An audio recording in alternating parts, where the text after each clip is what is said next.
Now, this disbursement was to start this year. But some states, 1 or 2 states went to court to restrain. All that happened, and then the releases now started in October, just last month. What federal government did, though, was to keep the share of each state. So by the time they started releasing, Edo State got 2 tranches, 2 quarters payments in arrears. And what we got was 700 million per quarter.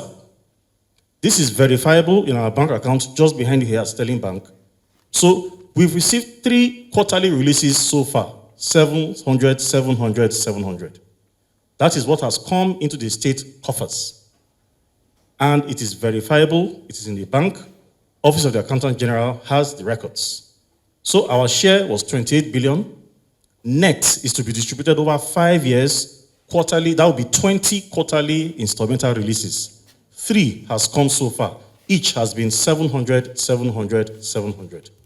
And how that money was spent, again, we have the records for anybody that wishes to see. Is that governors, even at the federal level, we put out budget. Capital expenditure versus recurrent expenditure. Development happens with capital expenditure. It is only Mr. Obaseki that has actually, by the time you audit the government's financials, you will see that for under Obaseki, capital expenditure is bigger than recurrent.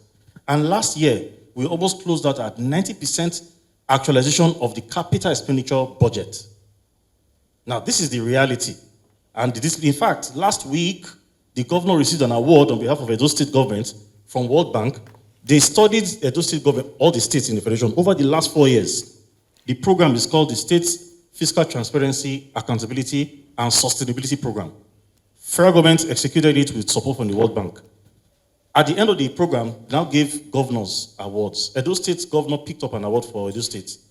They called it the state with the most efficient expenditure pattern, which means that they studied the spending in Edo State government.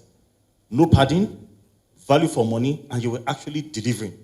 And so they gave, it was only Edo State that got that award on expenditure efficiency. And this is from World Bank.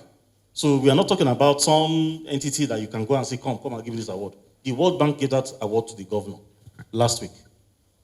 This state has judiciously used all the resources. We're not a rich state, but we are rich in human capital development, and we are rich in the sense that we have a lot of people who are able to manage our resources in such a way we get the major benefit from it.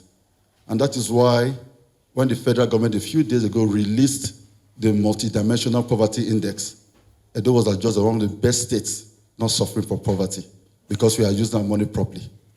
We are not using it for fancy projects to make people or make the state look good.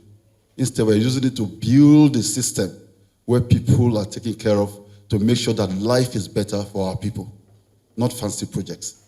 Now, under normal circumstances, we won't want to speak on Oshomole because it doesn't have the moral authority to talk about transparency, accountability, especially when we have the most frugal government, the most transparent government Edo State has produced in the last 25, 30 years, which is this government headed by Godwin Obaseki. To have someone like Adams Oshomole question us is actually embarrassing. But we will not speak yet. We will wait for when he climbs the podium. We are lucky he's also contesting an election. At the right time, we will now call him to answer to Edo people. And we hope you people will be able to ask him these questions which I have raised.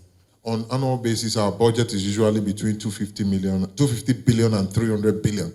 What percentage of 250 billion is 2.1? It's less than 1%. So I'm sure from there you can analyze how important this amount is compared to the budget that we're implementing already for the state. So it's not a fantastic amount that has come into the state. Yes, some governors try to use it to play politics, but these are the facts. We are journalists and media experts. That man there is a chartered accountant. He doesn't have any business with I'm sure this is the first time you're seeing him in a press conference. So he's just here to crunch the numbers and give you the facts.